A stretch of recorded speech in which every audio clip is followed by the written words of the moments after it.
Oftentimes, when you hear a science degree, you think that you're going to make a lot of money. So, naturally, you would assume that a chemistry degree would be something that would help you create wealth. But as we've seen from the advent of AI, a lot of people who've actually been taking computer science courses and finishing up in computer science are out of work because AI has replaced them. So, not all science degrees, as we thought for the last 20 or so years, are actually as solid as we think. Now, chemistry, you wouldn't even really know about this with chemistry until you were probably a pre-med and decided that you wanted to drop out, wondering if chemistry is actually a worthy degree for you. And here's the thing. The question, is it worth it, really depends on what you're looking for in worth. So is it worth it in terms of getting a job? Is it worth it in terms of the skills that you create? Is it worth it in terms of getting into medical school? Because a lot of times pre-meds will become chemistry majors because most of the curriculum required for a pre-med it lines up with a chemistry or biology degree. And so is it worth it in any of these senses? That's really up to you. Now, before we head into the video some more, please give me a like and subscribe, and we'll keep on going. So I studied chemical engineering. I didn't get my bachelor's in that due to sickness, but I did get my associate of science in chemistry, and I really wanted to get that associate of science just to give me a bigger edge when it came to work. Because if I got an associate of arts and sciences, which would technically get me more credits when it came to English and other things, make me more well-rounded, I felt like that sounded too generic, and I wanted the associate of science degree to make it sound more serious, to make myself sound more serious about the degree that I was going into and my skills, because I retained a bunch of skills from my community college courses where I learned Excel, I learned lab, I learned how to, I actually learned a lot more things with the lab in a stronger sense than most of my friends who started off in college at university, just because I had that more one-on-one time with my professors and with the lab equipment and with all the machinery. And in the university, the other students, my classmates that I got once I transferred, they only their TA was the one who was allowed to use the machinery, and understandably so with the size of the classroom. But when it comes to like pre-med stuff, you're also finding out more and more often that even though you could get a chemistry degree and really knock out a bunch of those prerequisites, there are more people who are double majoring.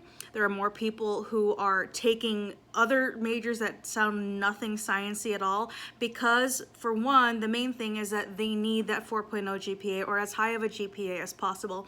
And I learned about this when I was job shadowing a doctor, because I was pre-med, and she said, look, it doesn't matter if you're taking something that's actually more difficult, where you're actually a good problem solver, where you're actually a better scientist. The 4.0 is what the medical school is going to look for. That's why people will take like art history, gender studies as degrees while still being a pre-med, while still knocking out all the prerequisites. They're still taking organic chemistry, they're still taking biology, they're still taking ethics and physics and like Calc 1, but they're not nearly as, I'd say, as robust and well-rounded as a scientific problem solver as you would expect. So if a chemistry degree is what you're trying to go for to become a doctor, you are going to be in a huge pool of a lot of other chemistry majors. So it's going to be very difficult to, I don't want to say it's going to be very difficult. It really depends on the medical school, but I grew up in a place where it's extremely competitive. And if you want to be extremely competitive, because you really want to get into that super competitive school, you need to find every single thing to help you stand out. And if I remember there's one girl, she got like, her degree was like art history with like paleontology, something like that. It was like birds and art together, and she's like, no, it's really nothing. But it was a strategic move in order for her to not only get the degree and get the prerequisites, but to stand out as a pre-med. When it comes to jobs, it's very difficult to get a chemistry, or it's very difficult to get a job as a chemistry major as only with your bachelor. So many times you're gonna have to go get your master's or your PhD. And I was interviewing a few people. I don't know if I would say interview. I was I was throwing my questions out in the ether, hoping that they would answer me. But I asked a question to one person, who I met in a lab. He was working in a lab. I was doing a tour with my little group in community college. My professor organized it for us, and he said that you have to get good grades because that shows that you actually know what you're doing. And I'd say for chemistry, yeah, that's absolutely true, because there is so much quantum involved with chemistry that the understanding of how to solve the problem is no longer just like A plus B equals C. It's how does this shape affect the reactivity? And a lot of things have to deal with stability, and that's where the quantum, like the quantum thinking mindset, like the quantum problem solving mindset, that's what I'm looking for, comes into play. So if you're not getting the good grades and you're like every other STEM student, which no shame, but if you're not getting an engineering degree with those C's, you're going to be you might be in a world of hurt, finding out that you're going to have to take more school in order to be employable with a chemistry degree. I spoke to Kyra McCullough at one point. It was in an old Facebook DM. If you don't know who Kyra McCullough is, she was Miss USA several years ago, and she was all about her chemistry, and she was a candidate from Washington, D.C. And so I read up on her because I'm like, ooh, chemistry pretty girl. Oh my gosh, yay. And she only had her bachelor's degree while working at her job in DC. So I messaged her on Facebook, not thinking she would ever message me back. I think I was like 18 or 19 years old at the time. And she was like, oh my gosh, I just saw this like several months later. And she said, you have to get good grades. You absolutely have to get good grades. And that's how she got her job, was by keeping her grades up. And if anyone has taken organic chemistry, that thing is a GPA killer. Organic chemistry does not discriminate. It hates everyone equally. And if some people are just gifted in it, but most people are not. And do not be ashamed if you have to retake it, because that's just what organic chemistry is. And also, depending on your school's GPA policies and grading policies, they may not even like throw out that bad grade, so you end up with an overall lower GPA. Even after having retaken it, you actually gain better skills, and you're more skilled than someone who was looking up everything on Chegg. So if you're only looking to get a bachelor's degree, I do not say that a chemistry degree is worth it. I had another thing I was gonna say, finances, or just, for the skills. I say it's absolutely worth it for the skills. And I'll tell you a little story that was from World War II that my chemistry teacher told me, or my chemistry professor told me, as well as my boss, my mechanical engineering boss over at one of my jobs. He was super, super smart.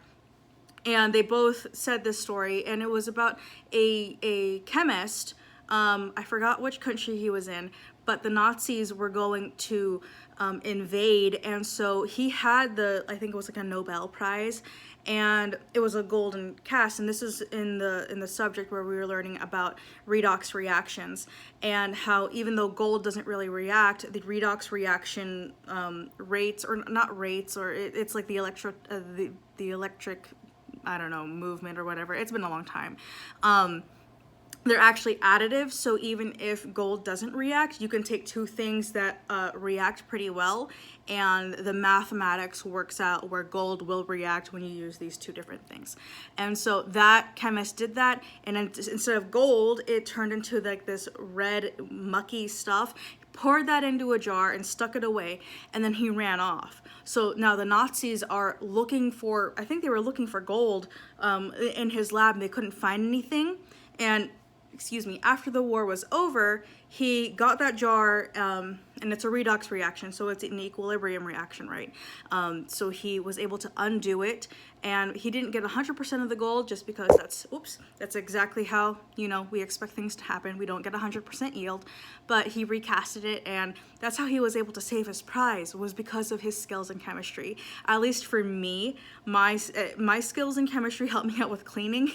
And there's like a bunch of stains that I'm pretty clumsy, and I will, I'll cause a bunch of messes and things. But the chemistry is the chemistry knowledge is really what helped me to like either, I don't know, I was getting rid of mold in a car that my parents had bought from Craigslist, and so I was like, I mixed up something in a little spray bottle, sprayed the whole car down on the inside, all the mold melted, never came back.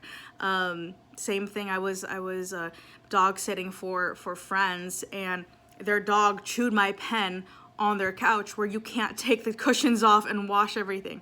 So what did I do? I cooked up a little thing. I didn't know if it would work or not, and I just stuck a pillow on it so that the dogs wouldn't get to it. Next morning, that stain is gone. So it's helped me out with cleaning. I go through the cleaning aisle at any store, and I'm like, I know how to make a reaction from that. Not just for like, it's not just for like fun, it's useful and it is practical. And above all, it's the problem solving skills of being able to judge a situation. And that's something that I learned from a teacher, where you can, having children or having people look at 3D shapes and specifically with organic chemistry, of like, of chirality and stereoisomers, where you can look at two things, they're mirror images and they're not the same molecule, right? And enantiomers, that's what I'm looking for, enantiomers. The enantiomers are not the same molecule. And so having people try to understand that shows them that, there are situations that look really similar. They may express similar things, but they're really not the same situation, and you need to be able to judge between those things.